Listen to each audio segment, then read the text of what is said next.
This presentation concerns the possible impacts of salmon farming on wild salmon stocks found in rivers in the west coast of Scotland's Aquaculture Zone. In 2016, Marine Scotland Science published a report on the use of catch data as a way of assessing the potential impact of salmon farming on wild salmon stocks. This is a graph from that report. It shows salmon catches from rivers in the Aquaculture Zone from 1952 to 2009. The catch from the Aquaculture Zone is expressed as a percentage of the total Scottish catch. This is typically around 10%, but reached a maximum of 19% during the 1960s. The red line shows the growth of Scottish farms in the area.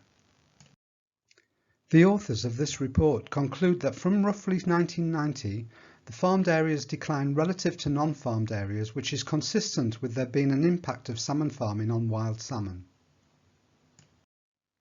However, because the graph expresses the catch as a percentage of the total Scottish catch, the graph can be inverted to show catches from outside the aquaculture zone. The dip in catches from 1990 could actually be attributed to an increase in catches elsewhere in Scotland. This is the problem with using data in this form.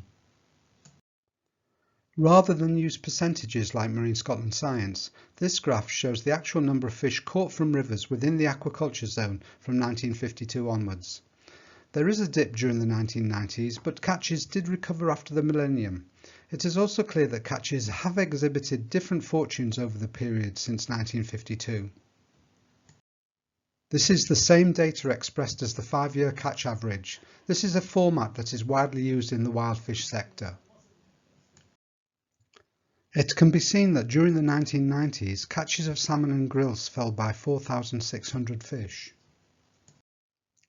However, closer examination of the catch data shows that the dip in the 1990s was not the only dip to affect catches in the aquaculture zone. From the mid-1960s to the early 1980s, catches fell by 4,400 fish, a similar drop in number to that of the 1990s. This was at a time before salmon farming really took off in the area.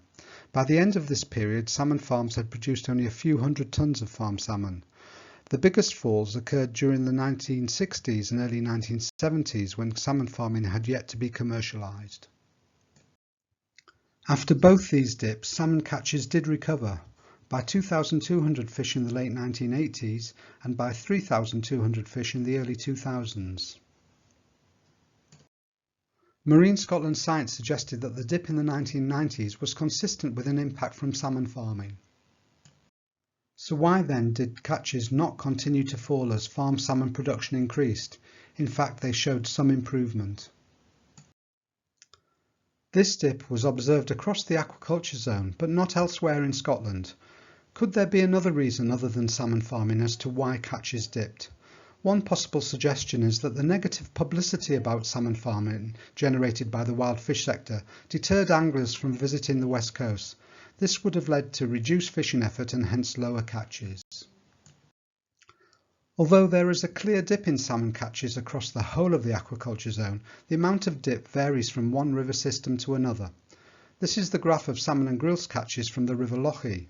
Catches can be seen to have dipped during the 1990s, but currently there is no information available as to whether this might be due to reduced fishing effort.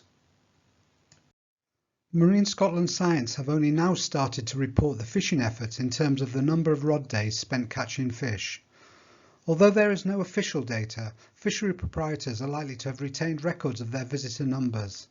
It should therefore be possible for the local Salmon Fishery Board to compile data from its members as to the number of anglers who fished during this period. This would help identify whether the dip in catches was the result of reduced fishing effort. If the dip during the 1990s is not due to reduced fishing effort, then there are a whole host of other pressures that still have yet to be investigated. Some of these pressures will be discussed in future video presentations. Thank you for watching this video.